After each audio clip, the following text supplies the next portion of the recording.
નાસિરનગર demolition વિવાદમાં નવા ચોંકાવનારા દાવા સામે આવ્યા। કોંગ્રેસ નેતા અસલમ સાયકલવાલાએ મનપા તંત્ર સામે આકરા આક્ષેપ કર્યા। તેમણે કહ્યું કે ડિમોલિશન કરાયેલી જમીન મનપાની નહીં પરંતુ પારસી સમાજની ખાનગી મિલકત હતી। 30 મે અને 1 જૂને કરાયેલી કાર્યવાહી ગેરકાયદેસર હોવાનું સાયકલવાલાએ નિવેદન આપ્યું અને દાવો કર્યો કે સર્વે નંબરોના એકત્રીકરણ બાદ ખાનગી પ્લોટ પર મકાનો તોડી પડાયા। રોડ માટે નહીં પરંતુ બિલ્ડરને લાભ પહોંચાડવા આ કાર્યવાહી થઈ હોવાનો દાવો કર્યો। તેમણે મનપા કમિશનરને 40 ફૂટનો રોડ બનાવી અને બતાવવાનો ખુલ્લો પડકાર આપ્યો। તો આ તરફ 26 દિવસ બાદ પણ તપાસમાં કોઈ નક્કર નિર્ણય ન આવતા અનેક સવાલ ઉઠ્યા છે। કમિટીના વડાને આ અંગે સવાલ કરતા તેમણે જવાબ આપવાનું ટાળ્યું, જેથી તપાસ પ્રક્રિયા હવે ભારે ચર્ચામાં છે।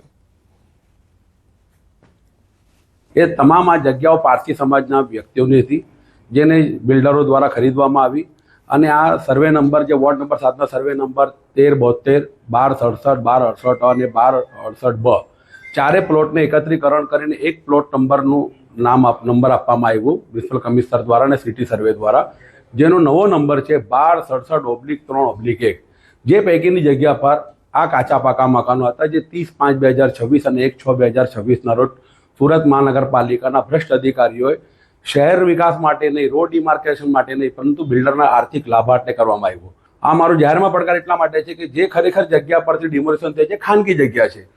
સુરતમાં નાસિરનગર ડિમોલિશન મામલે પાલિકા કમિશનરની અધ્યક્ષતામાં મહત્વની બેઠક મળી। આશ્ચર્યની વાત એ છે કે એસઆઈટીના વડા મીના ગજ્જર પાસે તપાસ ક્યાં પહોંચી તેનો કોઈ સ્પષ્ટ જવાબ ન હતો। મીડિયાના સવાલો સામે માત્ર ગોળ ગોળ જવાબો આપી છેલ્લે થેન્ક યુ કહીને અધિકારીએ ચાલતી પકડી લીધી। તો તસવીરોમાં તમે જોઈ શકો છો કે અધિકારી આ નાસિરનગર ડિમોલિશન મામલે કોઈ પણ જવાબ આપતા નથી અને થેન્ક યુ કહીને જતા રહે છે। તપાસ ક્યાં પહોંચી છે એ કહેવાનો એમની પાસે સમય નથી। આ જાડી ચામડીના અધિકારી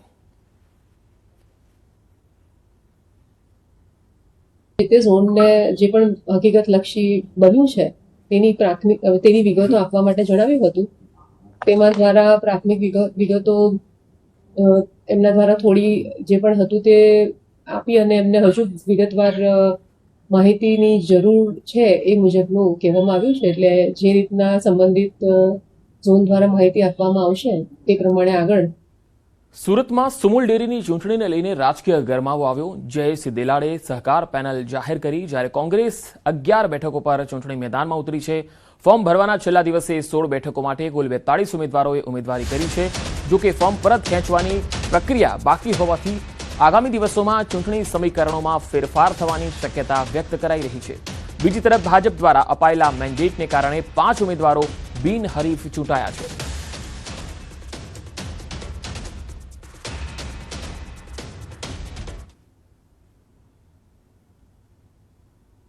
આજે લગભગ જે મેન્ડેટ આપેલા ભારતીય જનતા પાર્ટી તરફથી જે મેન્ડેટ અપાય એની સામે એ જ પાર્ટીના 6 જેટલા આગેવાનોએ ચૂંટણીમાં ઝંપલાવ્યું છે અને ખાસ કરીને મેન્ડેટ પઠાનો અમે વિરોધ।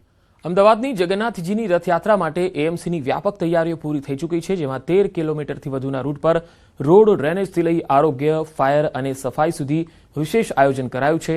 203 ફાયર કર્મી, 7 mobile medical van, 560 flood light અને 395 સફાઈ કર્મીઓ તૈનાત રહેશે। એસ્ટેટ વિભાગ દ્વારા રથયાત્રા રૂટ પર આવેલા કુલ 633 ભયજનક મકાનો પર જાહેર ચેતવણીની નોટિસ લગાવાઈ છે, તેમજ નાગરિકોને આવા મકાનો પર ભેગા ન થવા સૂચના આપવામાં આવી। આવા મકાન પર એએમસીના 1 કર્મચારી અને પોલીસકર્મી સાથે તૈનાત રહેશે।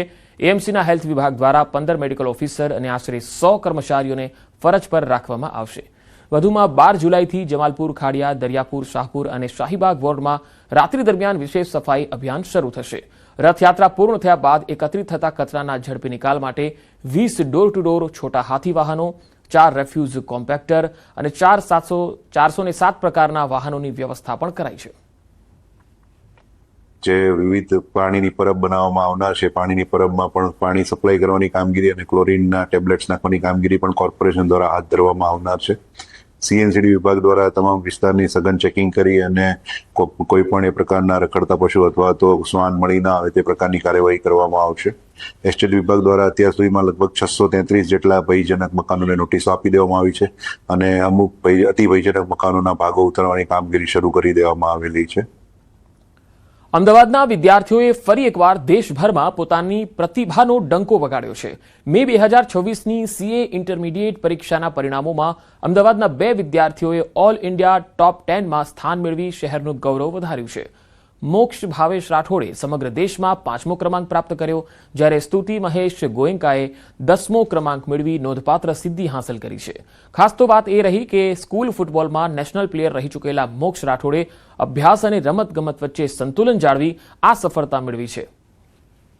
Institute of chartered accountants of ઇન્ડિયાનું સેકન્ડ લેવલનું પરિણામ એટલે કે ઇન્ટરમીડિયેટનું પરિણામ આજે જાહેર થયું છે, જેમાં ઓલ ઓવર ઇન્ડિયા લેવલે બંને ગ્રુપ જે અપિયર્ડ કર્યું હતું એવા 33,304 સ્ટુડન્ટ હતા, જેમાં 2820 સ્ટુડન્ટ पास થયા છે, એટલે કે 8.47% स्टूडेंट्स। इंटरमीडिएट एग्ज़ाम में 2026 में ऑल इंडिया रैंक 10 आया है with an aggregate of 484 marks. Chartered accountancy का एग्ज़ाम है तो कंपटीशन तो होगा ही।